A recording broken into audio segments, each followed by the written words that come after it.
Tribuners, balik lagi di Tribun Lampung Digital Corner. Siang ini Selasa, masih tentunya bareng Ellen Octavia di 3D Corner. Nah, siang kali ini kita bakalan ngobrol selama 30 menit ke depan bareng Duta Genre dari Universitas Lampung, ada Nada Bonang. Hai Nada. Halo Kak Ellen, halo teman-teman di rumah.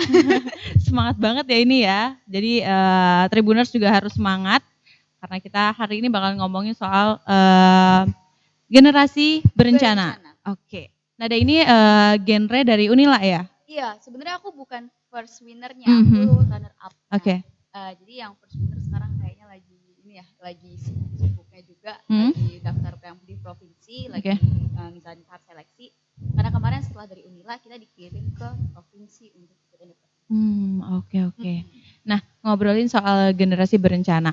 Itu tuh awal ketertarikan Nada untuk gabung ke generasi berencana itu tuh dari apa sih? Awal mulanya kapan? Kemudian ceritanya gimana? Wah, panjang ya. Oke.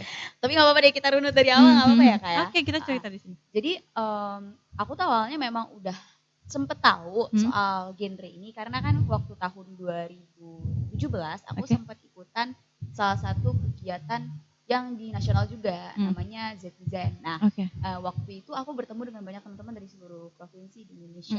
Dan setelah dari situ kita kan otomatis berjejaring lewat media sosial tuh Kak. Nah, setelah itu kita mulai saling ngecek-ngecekin Instagram pribadi masing-masing. Nah, banyak dari teman-teman itu ternyata ikutan kegiatan ini juga. Aku kepo dong gitu kan. Apalagi teman aku yang dari Riau tuh, dia terpilih gitu kan jadi perwakilan dari Riau-nya untuk ke nasional. Ini apaan sih sebenarnya gitu. Iya. Aku kepo banget. Nah, gara-gara hal itu aku mulai cari sebenarnya genre itu apa. Aku buka di di Instagram. Oh, ternyata ini programnya dari BKKBN untuk anak-anak remaja nih untuk lebih berencana terhadap mempersiapkan kehidupannya gitu di masa depan. Ini menarik untuk diketahui gitu kan. Aku senang banget. Nah, waktu itu juga aku lagi ngefans sama salah satu kakak tingkat aku, namanya Atwerika. Nah, jadi aku ngecek-ngecekin dia juga dan ternyata dia juga ikutan kegiatan ini gitu. Ngelihat dia ikutan ini, terus abis itu ngeliat teman-teman aku juga banyak ikutan ini, aku juga mulai nyari-nyari lagi kan, mulai nyari-nyari tahu tentang genre. Nah, sialnya tapi sepanjang aku kuliah itu sangat minim waktu luang karena aku berkegiatan lain juga kan. Apa tuh? Memang banyak menyita waktu. Aku kan ikut nonton. Ikut nonton kan komunitas yang based in film. Sama kegiatan-kegiatan lain yang di kampus misalnya kayak yang ambasador SDGs, terus abis itu kegiatan di kampus juga kuliah padat, terus bikin film juga, terus aku juga siaran gitu kan. Jadi kayak padat, hektik parah gitu kan. Terus akhirnya aku baru berkesempatan untuk daftar itu pas semester 6 kemarin gitu. Aku ngeliat teman-teman aku juga banyak yang udah daftar di tahun-tahun sebelumnya kan. Terus aku coba untuk masuk dan memang ternyata gini, setiap orang tuh pasti pengen bermanfaat buat orang. Entah itu sedikit, kecil, atau misalnya kita dalam cakupan besar gitu. Mungkin di kegiatan lain aku udah dibilang kayak bagus nih Nat, lu bikin orang mau bikin film juga dan gimana segala macam. Cuman aku ngerasa bahwa kalau misalnya kita bisa memperluas itu, kenapa enggak gitu. Itu kenapa aku ikutan genre gitu. Aku bahwa di sini selain memang sama tujuannya dengan apa yang aku pegang ya, maksudku kita sebagai anak generasi muda harus berencana, harus punya kegiatan positif, harus spread positive vibes kemana-mana gitu. Karena sejalan dengan itu akhirnya ya udahlah sekalian nyemplung aja gitu. Jadi bermanfaatnya nggak cuma di satu hal aja gitu ya, memperluas manfaat kita gitu sebagai manusia itu tadi. Lebih banyak orang yang dicakup lebih baik. Oke. Lalu gimana sih proses seleksinya sampai akhirnya Nada sama teman-teman ya yang mewakili dari Universitas Lampung sendiri ya untuk maju ke provinsi? Ini dramanya banyak sih. Oke, ceritain dong apa aja tuh dramanya? Soalnya dramanya drama banget. Kalau misalnya ada teman-teman yang nonton pasti mereka juga ketawa karena kan sebenarnya kita udah daftar dari bulan Februari Kak. Kita udah daftar dari bulan Februari awal tahun dan rencananya itu kita grand final di Unila itu bulan Maret tanggal 29. Tapi kita tahu pandemi datang, pandemi datang, lalu kemudian menghancurkan semua rencana orang yang ada di dunia ini. Termasuk kita yang planningnya tanggal 29 Maret harusnya kita grand final, tapi tanggal 23 kalau nggak salah apa 22 gitu, himbauan dari pemerintah kan untuk physical distancing, kita terpaksa untuk mengundur jadwal grand final kita gitu. yang memang finalis udah pada siap-siap tuh ya, udah pada latihan udah pada latihan speech, udah pada latihan nari, udah pada latihan catwalk, udah pada latihan materi gitu dan lain-lain, terpaksa harus mundur jauh banget. Waktu itu planning kayaknya panitia sempat ngomong katanya kayaknya bulan Juni deh kita bisa lanjut gitu. Tapi ternyata di Lampung bulan Juni juga belum aman gitu. Meskipun udah mulai masuk ke new normal ya akhir Juni. Akhirnya baru bisa diproses sama panitia dan kita dapat kemarin tanggal 9 Agustus kita baru bisa grand final di Dewan Kesenian Lampung. Nah, itu prosesnya apa aja sih untuk sampai di tahap yang malam puncak pemilihannya itu tuh prosesnya apa aja? Kalau misalnya kita di Unila ya, aku nggak tahu kalau misalnya di PIK yang lain. Kalau di Unila kita ada yang pertama namanya kita tes tertulis dulu. Dari setelah pendaftaran kita tes tertulis, kita dites seberapa tahu sih kita tentang genre, seberapa tahu sih kita tentang materi-materi genre, terutama hal yang paling substansial dari genre itu ada 4 substansi. Yang pertama itu kependudukan dan penyiapan keluarga, terus kemudian yang kedua itu ada life skill di situ, terus habis itu ada penyiapan keluarga bagi remaja, terus yang selanjutnya itu juga oh my god aku lupa ya. Pokoknya kita ada 4 substansi. 4 substansi itu kita harus paham sampai benar-benar paham. Nanti setelah itu baru kita ditesnya itu melalui tes tertulis itu. Nanti kita ada yang namanya tahapan presentasi ya. Habis dari tahapan presentasi terus kemudian kita tes bakat gitu. Karena kita anak genre itu nggak cuma harus tahu tentang substansi genrenya aja nih, tapi kita juga harus punya kegiatan positif yang kita bawa. Misalnya kalau misalnya bakat itu kita termasuk ke dalam life skill, vocational skill. Jadi skill yang kejuruan gitu. Punya apa sih lu gitu? Lu berkegiatan apa sih gitu? Kalau misalnya aku waktu itu sih nyanyi ya. Temen aku ada yang nari, ada yang bela diri, pokoknya banyak banget. Nah, setelah dari tes bakat itu kita baru masuk dipilih finalisnya. Waktu itu kalau nggak salah Unila punya 24 finalis. Nah, 24 finalis itu kemudian diseleksi lagi nanti pas malam grand final menjadi 6 besar, kemudian 3 besar, lalu kemudian menangnya. Lalu kalau dari Nada sendiri, apa sih tantangan yang paling berat dirasain sama Nada sendiri? Mungkin kalau misalnya ada orang yang kayak belum percaya diri atau apa, kalau dari Nada sendiri itu tantangan yang paling besar apa? Sebenarnya tantangan yang paling besar kayak gini nih, grogi ya. Aku bahkan sampai 4 substansi genre lupa gara-gara grogi. Gara-gara grogi. Kita memang karena kan kita sendiri di genre itu kan akan menghadapi banyak orang. Kita bakalan ngomong di depan gitu. Entah ketemu kamera, entah ketemu orang banyak gitu. Dan itu perlu yang namanya kemampuan untuk mengendalikan diri, menyampaikan informasi. Iya, menyampaikan informasi, komunikasi yang baik. Terus habis itu juga kita perlu kemampuan gimana sih caranya kita menghadapi masalah nih, situasi gitu. Nah, itu perlu banget gitu. Nah, banyak memang anak-anak seumuran kita juga kan, aku mengakui sendiri gitu loh bahwa aku juga belum sesempurna itu gitu untuk ngomong di depan orang banyak gitu. Pasti masih ada entah karena grogi atau karena aduh ini kenapa sih orang-orang pada ngeliatin aku semua gitu.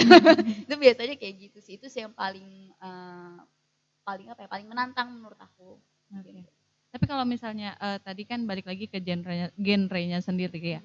Nah, kalau genre itu sendiri itu sebenarnya seberapa penting untuk diketahui oleh masyarakat umum sih? Terutama untuk remaja ya, penting banget karena kan kita bakal menghadapi Indonesia Emas tahun 2045. Terus kemudian juga tahun 2030 ancang-ancang kita sebagai bonus ada fase bonus demografi. Otomatis kita sebagai remaja yang umurannya kayak aku sekarang, generasi Z itu di tahun 2030 itu adalah kita yang masa-masa produktifnya kita.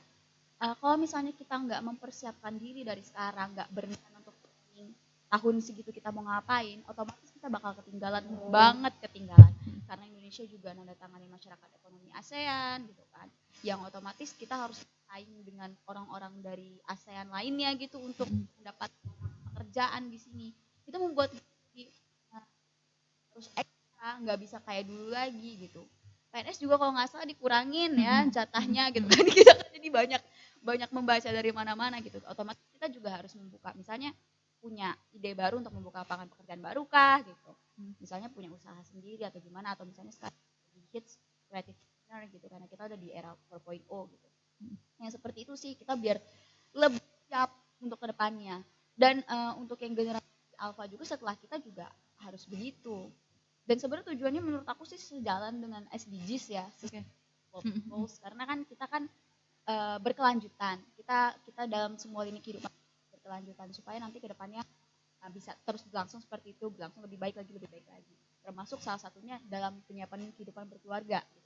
Nah, yang jadi poin utama di genre itu sebenarnya itu gitu. Bagaimana sih kita bisa membangun keluarga yang baik nanti ke depannya, otomatis kan kita harus punya finansial yang bagus, mental yang siap, emosi yang stabil sebelum kita berkeluarga. Itu sih yang sebenarnya disiapin untuk kemudian nanti menciptakan punya keluarga yang berkualitas, nanti keluarga berkualitas punya anak yang berkualitas, untuk kemudian nanti jadi orang tua yang berkualitas lagi. Dan generasinya tentunya berkualitas terus. Oke, lalu balik lagi ke duta mahasiswa genre ya. Kalau tugas dari duta genre itu sendiri itu apa sih, Nada? Kalau kita sih sebenarnya menurut aku ya, aku juga belum pernah secara ditekstualin gitu. Terus tuh gini enggak gitu. Kita sih lebih ke arah gimana caranya kita bisa menginspirasi orang-orang. Itu sih sebenarnya fungsi yang paling pertama. Selain daripada kita harus spread virus genre ini gitu ke orang-orang supaya orang-orang pada tahu bahwa sebenarnya genre ini bagus dan juga penting buat kita. Selain dari situ ya yaitu kita menggunakan sosial media kita, menggunakan misalnya lingkungan kita gitu, teman-teman kita, itu yang paling dekat sih buat kita ajakin supaya mereka lebih berencana terhadap hidupnya. Oke. Lalu kalau misalnya sekarang tuh kan kita ngelihat banyak banget ya, mungkin ada yang korban dari perjodohan anak atau pernikahan di usia dini itu kan sekarang lagi banyak banget ya, entah dari orang tuanya kayak pengen, mungkin banyak sih faktornya, mungkin dari karena finansial orang tuanya nggak bisa mengkuliahkan atau mensekolahkan, terus anaknya kemudian dijodohin sama orang yang ngerasanya itu punya finansial yang baik, padahal kan kehidupan berumah tangga nggak cuma ngobrolin soal finansial doang ya, Nada ya. Nah, kalau menurut Nada sendiri itu gimana sih? Sebenarnya kalau kita dari genre melihat fenomena itu sebagai salah satu hal yang cukup tidak baik ya, gitu. Karena kita sendiri kan sebenarnya sudah punya PUP, pendewasaan usia perkawinan di Indonesia kan 19 tahun gitu. Tapi sekarang perkawinan anak justru malah meningkat gara-gara pandemi ini gitu. Pertama gara-gara masalah finansial lagi-lagi.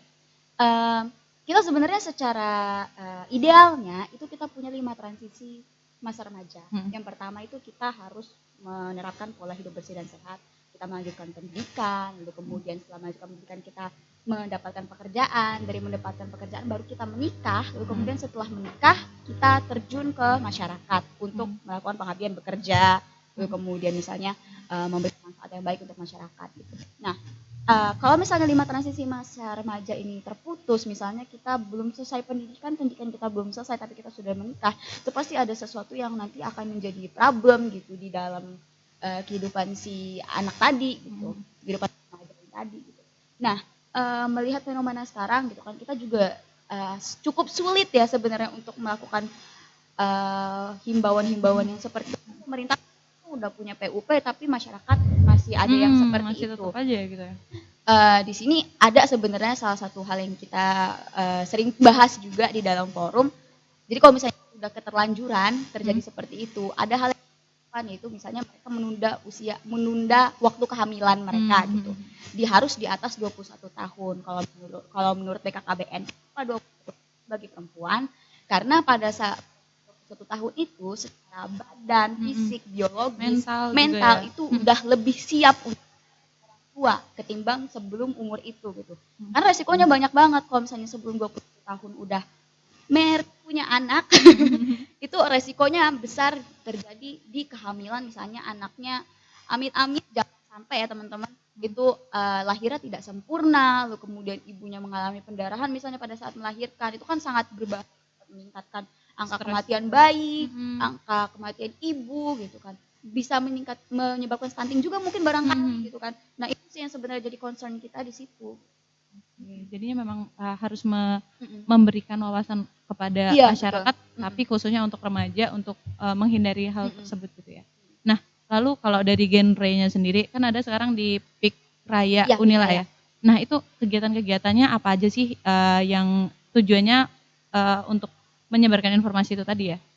Kalau kita sih sebenarnya kemarin dalam masa karantina di kampus juga kita turun ke masyarakat. Salah satunya kita kemarin ke SD Negeri 1 Gunung Sula kalau nggak salah. Itu kita memberikan materi kepada anak-anak SD tentang gimana sih materi-materi yang cocok ya, materi-materi yang cocok misalnya kayak ngomongin kita, pola hidup dan sehat gitu. Bagaimana supaya kita bisa menanamkan virus-virus genre dimulai sejak dini gitu. Nah itu sebenarnya yang kita lakukan di Pikraya. Kita turun ke masyarakat, kita memberikan sosialisasi tentang genre gitu. Boleh tentang apa, boleh kepada siapa aja, tapi kita harus materi kita tadi itu gitu.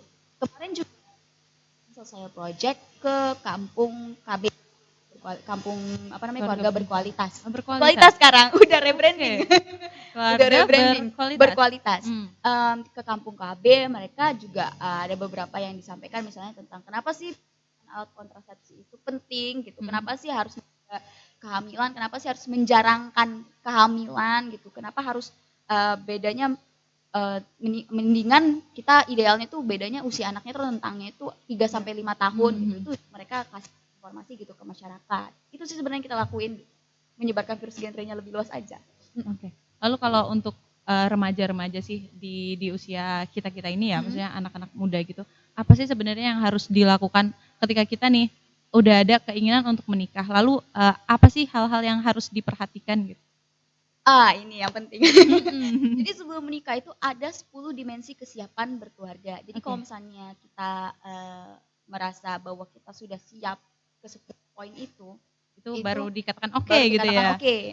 Apa aja tuh 10-nya Nada? Aku tuh gak bisa sebutin semuanya, tapi di situ ada umur, finansial, terus abis itu di situ juga ada mental, terus abis itu di sana juga ada yang hal-hal yang berkaitan bagaimana kita berhubungan dengan orang lain, emosional gitu, komunikasi yang baik bagaimana gitu. Kalau misalnya kita udah punya kemampuan itu, otomatis kan berarti kita secara mental, cara berkomunikasi, secara finansial kita udah siap tuh. Kalau misalnya udah kayak gitu, wah keluarganya juga aman sih gitu. Meskipun nggak bisa bilang juga bahwa kedepannya baik-baik saja gitu. Cuman minimal mereka sudah meminimalisir risiko-risiko yang ada. Sudah merencanakan itu sudah tadi. Merencanakan tadi supaya keluarganya berkualitas. Oke. Tapi kalau untuk usia pernikahan itu berapa sih Nada? Minimum. Minimum kalau menurut Undang-Undang Nomor 16 Tahun 2019, pembaruan dari Undang-Undang Nomor 1 Tahun 1974 tentang perkawinan, itu minimumnya sekarang sama-sama 19 tahun, baik perempuan maupun laki-laki. Tadinya perempuan 16 tahun, laki-laki 19 tahun, tapi sekarang udah disamaratain, gender equality. Jadi udah gender equality sekarang udah sama-sama 19 tahun. Jadi sebelum 19 tahun sebenarnya dilarang secara peraturan ya, secara undang-undang bahkan udah dari jalur hukum. Tapi menarik soal gender equality. Kalau menurut Nada sendiri, gimana sih Nada memandang gender equality itu sendiri? Wah ini luar biasa ya pertanyaannya. Memang kalau wartawan beda ya. Kita ngobrol santai sebenarnya. Ngobrol santai ya, tapi dalam ya. Untuk anak-anak muda tuh wajib diketahui gitu ya. Wajib diketahui sih sebenarnya. Kemarin bareng sama teman-teman Isaac gitu ngobrolin soal gender equality juga. Kalau kita ngomong equality kan berarti kita mengesampingkan kebutuhan personal ya, maksudnya kayak perempuan tuh butuhnya apa sih, perempuan aja tuh butuhnya apa, kalau laki-laki aja itu butuhnya apa gitu, itu dikesampingkan dulu, kita dipandang secara sama di hadapan masyarakat gitu. Misalnya untuk mendapatkan posisi manajer, gue nggak peduli mau perempuan mau laki-laki, kalian dipandang sama rata gitu untuk mendapatkan posisi itu. Yang dilihat adalah skillnya, gimana sih mereka misalnya bisa memanajemen waktu, memanajemen orang gitu, memanajemen sumber daya yang ada di dalam perusahaan itu gitu. Itu yang benar-benar pure dinilai gitu. Kalau equity beda lagi kan, gitu kan. Kalau equity kan sesuai dengan kebutuhannya apa, misalnya perempuan dia lagi datang bulan sakit misalnya, akhirnya dia butuh waktu untuk libur, misalnya dikasih waktu 1 hari libur dari perusahaan, itu equity karena dia sesuai dengan kebutuhannya gitu. Tapi kan sebenarnya sekarang kalau misalnya kita dengar banyak mungkin ya berita-berita atau cerita-cerita gitu, ketika tidak merencanakan keluarganya itu kan yang lebih banyak dirugikan sebenarnya lebih ke gender perempuannya itu tadi ya, karena mungkin dari usia memang perempuan kan juga butuh treatment khusus gitu, lebih dari laki-laki kayak gitu. Takut salah ngomong. Aduh, kenapa nih? Oke, kita lanjutin lagi ngobrolin soal yang duta mahasiswa. Oke. Nah, tadi itu kan akhirnya setelah terpilih ke Unila, dari Unila itu kan melanjutkan sorry. Pegangin. Nah, itu kan lanjut lagi ke genre provinsi ya. Nah, jadi itu duta-duta yang terpilih itu ada berapa? Ada 6. Finalis semuanya berhak untuk daftar. Oke. Bahkan sebenarnya bukan finalis aja sih sebenarnya, semua anggota PIK berhak untuk daftar gitu. Oh, kirain duta-duta yang terpilih baru akan jadi melanjutkan. Kalau sistemnya di Unila itu dia harus ada yang ambasador kampusnya, harus ada duta kampusnya itu yang akan mengabdi kampus. Tapi yang lain itu punya hak yang sama untuk maju ke provinsi. Gitu Kak. Dan ada yang nanti akan lanjut ke provinsi? Aku kebetulan ada suatu halangan yang membuat aku tidak bisa melanjutkan perjalanan ke provinsi. Oke, jadi kita efek biasa. Sibuk ya. Semester akhir. Semester akhir. Tapi aku jujur kan ini adik-adik aku banyak yang ikut ya, teman-teman aku banyak yang ikut. Mereka effortnya tinggi banget gitu. Kemarin kita sempat banyak diskusi juga sebelum mereka mulai tes gitu. Mereka keren-keren banget sih menurut aku. Bahkan yang juara satunya juga kan, yang si Novita sama si Sahrul itu memang they worth it gitu loh. Mereka memang layak untuk dapetin tempat itu. Mereka juga orangnya memang udah pernah ikutan PIK dari lama juga. Jadi mereka sangat genre banget lah. Virus genrenya tanem banget kayaknya, sampai syaraf-syarafnya itu juga ada virus genre gitu. Ya begitu. Tapi untuk jadi duta genre itu sendiri, khususnya di Unila ya, karena ada kan duta genre Unila gitu. Itu apa sih yang menjadi penilaian dari mereka untuk akhirnya menobatkan nada dan teman-teman yang jadi duta genre itu sendiri? Kalau itu kayaknya nanyanya ke panitia Kak, sama dewan juri. Cuman kalau kita ngebaca-baca dikit, maksudnya ngelihat dari apa aja sih kira-kira yang jadi poin-poin yang membuat kamu bisa terpilih. Yang pertama, kita pasti harus punya kemampuan berkomunikasi yang baik. Terus selain itu juga kita harus memahami dengan baik materi-materi dan 4 substansi genre. Nah, aku ulangin lagi ya, sekarang aku udah inget ya. Oke. 4 substansi genre itu tadi ya? 4 substansi genre itu yang pertama kependudukan dan pembangunan keluarga. Terus yang kedua itu kesehatan reproduksi remaja. Yang ketiga itu punya life skill atau keterampilan hidup. Yang keempat itu ada penyiapan kehidupan berkeluarga bagi remaja. Nah, kita harus paham 4 ini untuk bisa memberikan sosialisasi, untuk bisa ngomong di depan publik, untuk bisa ngejawab pertanyaan-pertanyaan gitu kan. Kita harus paham itu karena itu sebenarnya virus yang mau kita sebarin gitu. Terus selanjutnya selain kita punya kemampuan berkomunikasi yang baik, harus memahami 4 substansi genre dan antek-anteknya. Itu kita juga mesti yang namanya punya, menurut aku ya, kita harus punya kemampuan untuk bisa menanamkan itu loh ke orang. Kalau misalnya kita belajar mempengaruhi itu tadi ya, itu punya pengaruh gitu. Ketika kita punya pengaruh, punya entah karisma, entah aura, entah apa gitu ya, kita punya itu gitu, kita menyampaikan itu ke orang lain, otomatis kan dia kayak attract gitu loh, ketangkep gitu sinyal kita. Nah itu juga penting karena ketika kita ngomong di depan publik, kalau publiknya tidak menerima kan sulit juga. Gimana cara kita ngambil hati masyarakat itu juga penting menurut aku. Lalu apa aja sih virus-virus genre yang harusnya Nada sebarin hari ini, silakan untuk Tribuners. Virus genre ya.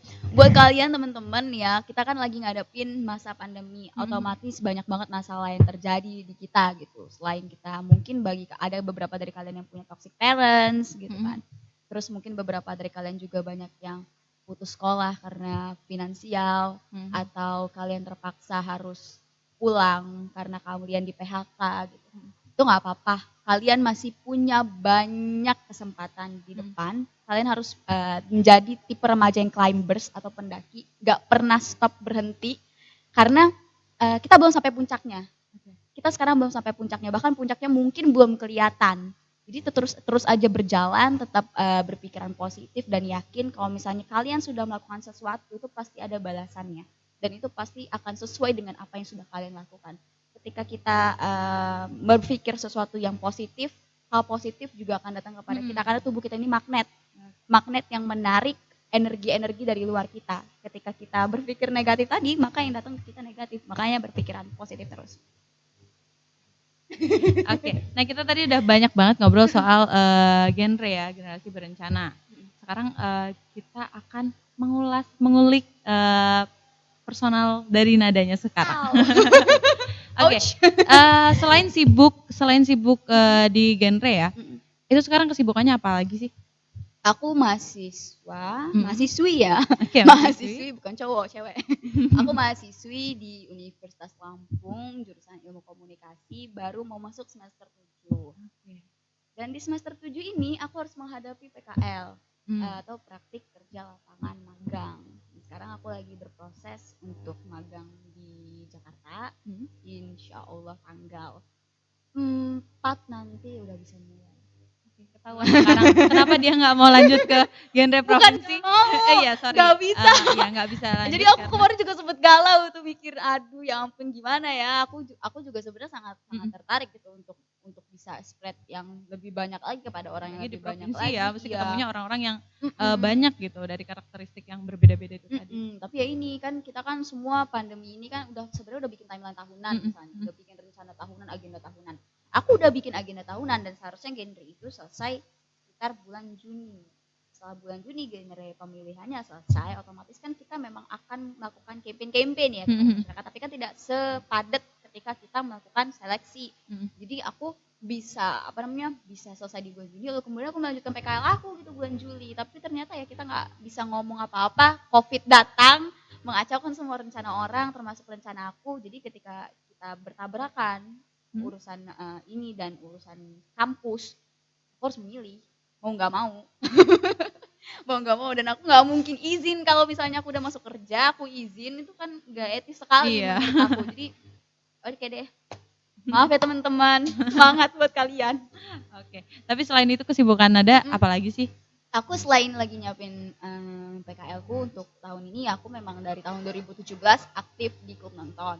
Oke, apa tuh klub nonton? Klub nonton itu adalah salah satu komunitas di Lampung yang base-nya itu eksebisi film atau pemutaran film. Kita memang kegiatannya memilih untuk itu karena menurut kita hal yang paling penting sebelum kita membuat film adalah kita punya wawasan. Kita nonton dulu, sama aja kayak orang nulis. Sebelum dia nulis pasti dia baca. Orang sebelum bikin film pasti dia nonton. Nah, kita berusaha untuk mengisi ruang itu, memfasilitasi teman-teman dengan film-film Indonesia yang bagus, yang notabene sangat sulit untuk ditemukan di bioskop. Jadi film-film itu film-film festival, film-film pendek gitu, yang mungkin teman-teman nggak masuk radar teman-teman gitu. Kita bantu untuk deliver ke mereka supaya mereka punya wawasan.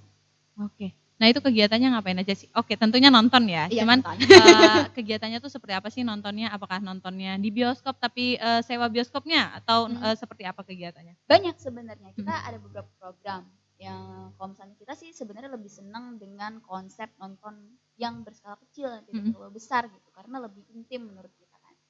Nonton berskala kecil itu misalnya kayak nggak nyampe 50 orang gitu, kita ngadain di kafe mana, misalnya kalau kita biasanya ngadain di Dokter Cafe gitu, dan yang mau kita adain beberapa hari ke depan itu di Tuan Jana gitu, di daerah dekat YP Unila di sana. Itu kita ngadainnya memang berskalanya ya nggak kurang lebih 50 orang gitu. Dan di situ selain nonton, kita juga berdiskusi.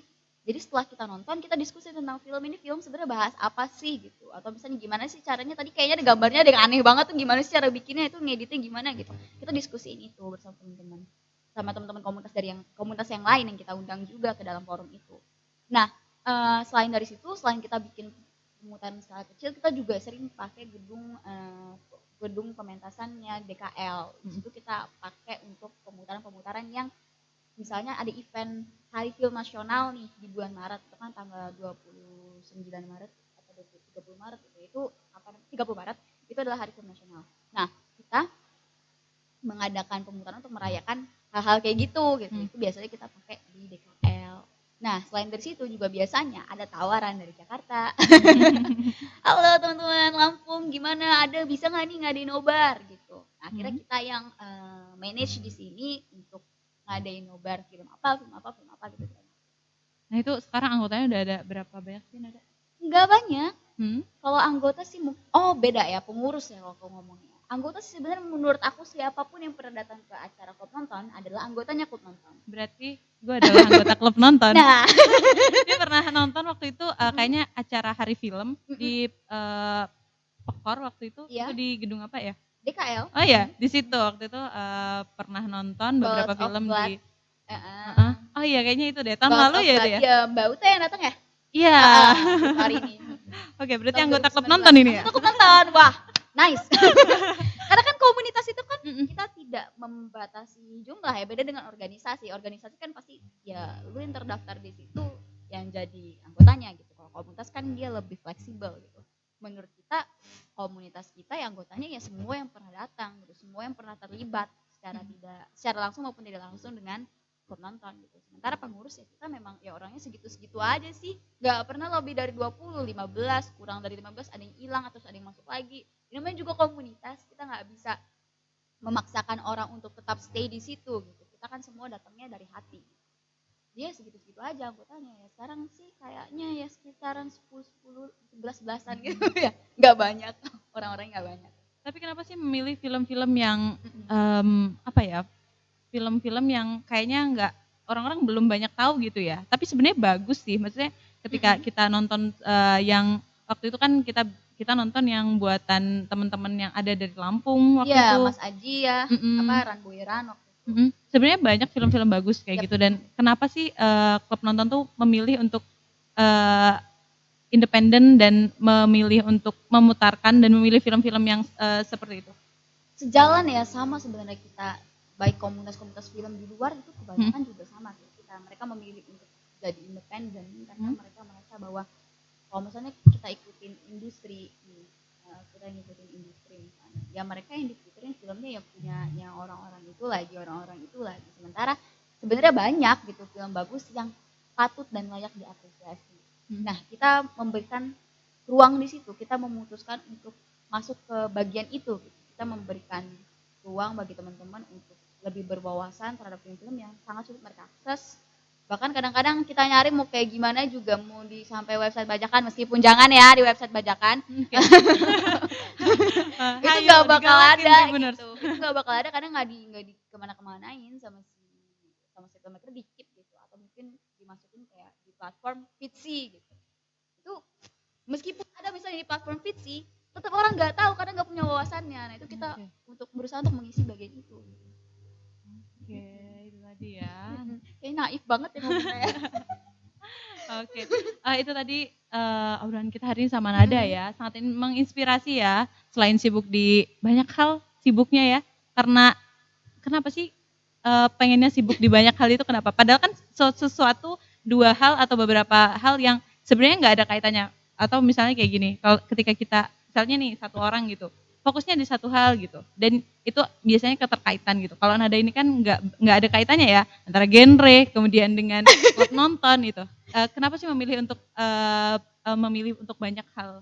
Sebenarnya bukan tidak ada kaitannya, ada kaitannya. Sebenarnya ada line-nya. Aku tuh nggak mungkin mengikuti, aku tuh nggak diperbolehkan juga sama yang di rumah untuk mengikuti sesuatu yang tidak sejalur dengan apa yang aku pengen.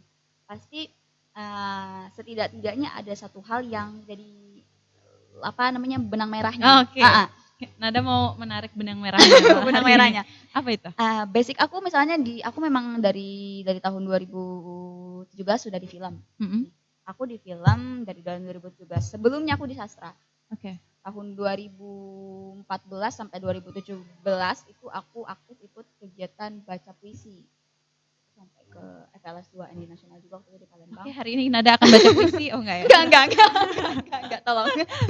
Waktu itu kita ke sastra, dari sastra kita masuk ke film. Sebenarnya masih berkaitan kan antara sastra dan film. Kita sama-sama seni dan film itu berangkat dari skrip. Skrip itu sastra. Jadi masih satu line masuk. Dari situ aku ikutan mulai aktif di musik juga. Kenapa aku memilih musik di sini? Karena di dalam film kita juga butuh musik. Masih jadi satu cakupan gitu. Karena ketika kita setidak-tidaknya kita tahu sedikit soal musik, itu bisa membantu kita dalam perfilman.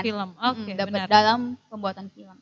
Nah, ketiga hal ini yang aku konsentrasiin. Yang kalau yang lain-lain sih kayaknya nggak konsen banget ya. Cuma yang tiga hal ini aku konsen banget.